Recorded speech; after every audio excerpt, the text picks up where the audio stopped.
Are 3 cameras better than 1? It's time to see how the Samsung Galaxy S10 compares to the Google Pixel 3.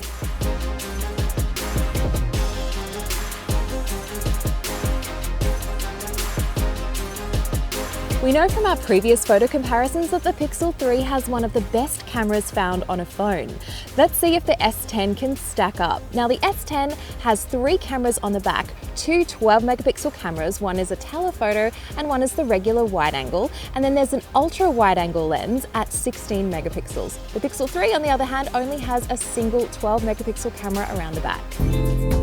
Here's what that actually looks like, from telephoto through to wide-angle through to ultra-wide-angle. And the regular wide-angle lens on the S10 also has a variable dual aperture that switches between f1.5 and f2.4, just like last year's S9. Remember, the rear cameras are the same on the S10 and S10 Plus and the Pixel 3 and Pixel 3 XL, so results should be the same. For landscapes and everyday shots, photos from both phones look great. Colors are vibrant and images look tack sharp in good light. Both have HDR or high dynamic range modes, which I left on for most of these photos.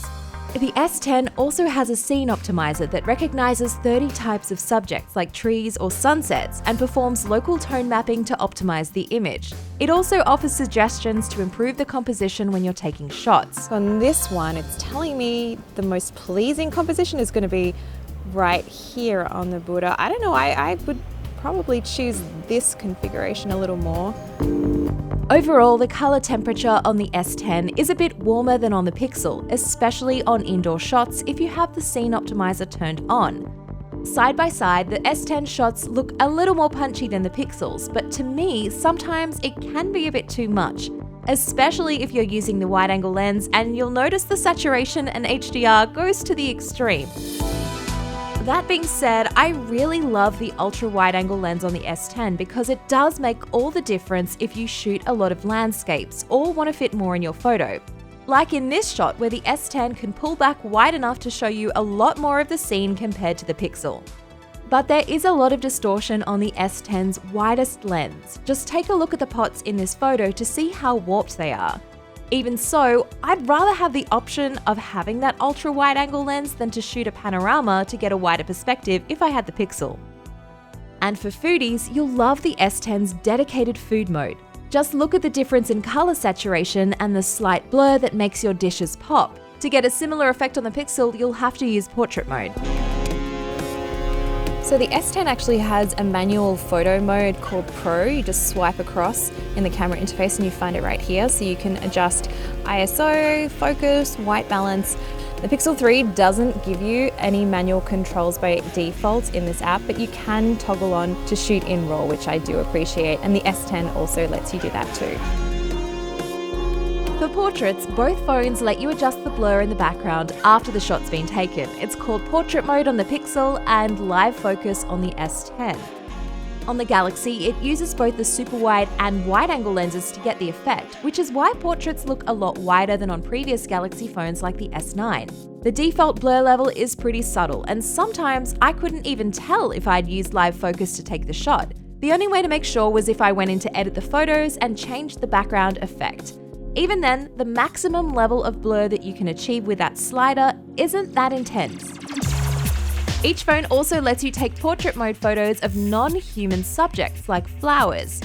The Pixel identifies the subject, human or otherwise, a little bit better than the S10, and as a result, the blur looks more pronounced when you're using default settings. But for some portraits like this one, the S10 makes a much nicer image. You get more of the background with the wider lens, which can make all the difference, and the colors are more saturated.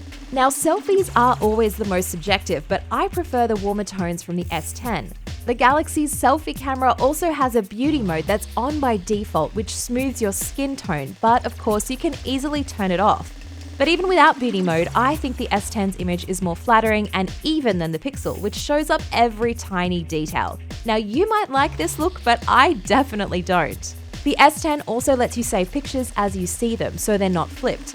Super wide selfies on the Pixel are a nice touch if you want to fit more people in the frame. Okay, recording some selfie video on the Pixel 3 and the Galaxy S10. Now the S10 is the only one that actually lets you record 4K video on the selfie camera, while the Pixel 3 is just at 1080. For zoom, Google uses Super Res Zoom to combine multiple photos to get a better looking shot. It's still digital zoom, but at 2x, it does a good job keeping up with the S10's optical zoom. When you push it to 10x, neither of the digital zooms look particularly great, but I think the Pixel 3 holds a little bit more detail. And when it comes to low light, there's no surprise the Pixel has a big advantage thanks to a feature called Night Sight. This mode brightens the scene and almost lets you see in the dark, bringing out details you'll miss on other phones. The S10 has a mode called Bright Night as part of the scene optimizer, but it activates automatically, and I found it only kicked in when it was really dark. But on this bar shot, the S10's photo with enough light looks great, and the warmer tones make it more appealing than the Pixel 3. In video, both have their pros and cons. Colors look nicely saturated on the S10 and detail is good on both, as long as you're filming in good light. But the S10 has a slightly sharper video image with better audio quality. The Pixel 3 has a great stabilization system that combines optical and electronic systems, and I prefer this effect to the super steady system on the S10. And remember, if you're shooting on the S10's widest lens, you don't get optical stabilization. Also, you only get tracking autofocus and video effects on the S10 when you're shooting in 1080 at 30 frames a second, not in 4K. In low light, the S10 wins easily. The image is so much clearer and sharper, retaining colors and more detail than the Pixel.